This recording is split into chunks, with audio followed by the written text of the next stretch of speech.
Hey, D. Grant here with you. Wanted to share something that is a piece of wisdom that I learned this morning. I'm listening to this amazing memoir by none other than Michael Caine. Or every time I hear his name or see his face, I think of somebody kind of parroting his name, Michael Caine.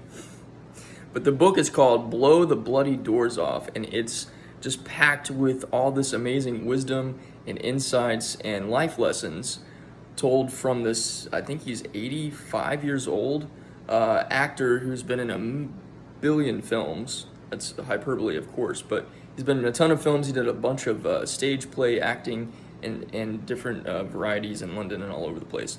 Anyhow, here's the thing that has really stuck out in my mind and I'm reflecting on this morning as I prepare for the rest of my day. The quote is this: rehearsal is the work. The performance is the relaxation.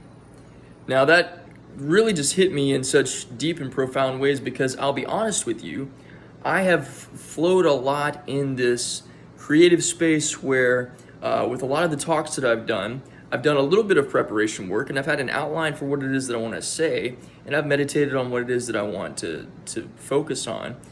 And when I've gotten on stage or in front of the group of people or whatever, a lot of it has been muscle memory and things that I've been talking about over and over and over again, and also spontaneous creativity that hits me in the moment.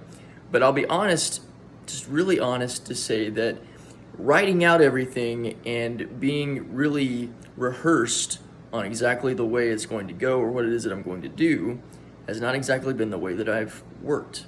Now, I also believe that structuring and restricting yourself to having to memorize things from a speaking standpoint is not always the most optimal way.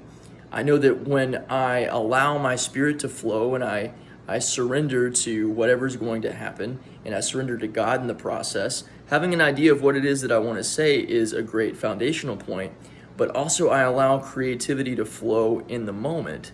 And maybe a new thing that I hadn't rehearsed or hadn't even written before comes into being, and it ends up being more empowering and more powerful.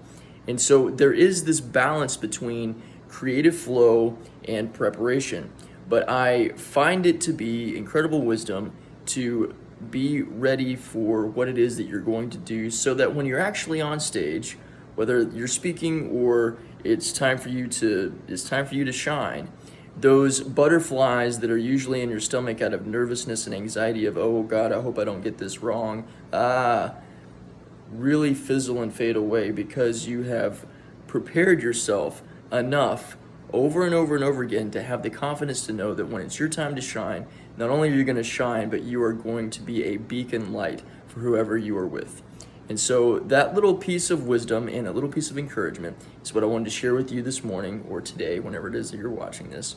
And also, I guess from a just honesty, accountability standpoint, whatever the word or term is, I'm doing more to prepare myself for the places that I'm going. So in the talks that I'm going to be delivering, and I'm preparing for keynote addresses, I'm doing more now to prepare for that than just having a rough outline and kind of winging it or just being in the flow and hoping it all works out, but really preparing and rehearsing and solidifying in myself the way that I want to talk, the message that I want to deliver, the impact that I want to make, and making the rehearsal the work so that the performance ends up not only being relaxing, it ends up being beautiful in amazing and wonderful ways. I love you. Have a wonderful day. I'll see you soon.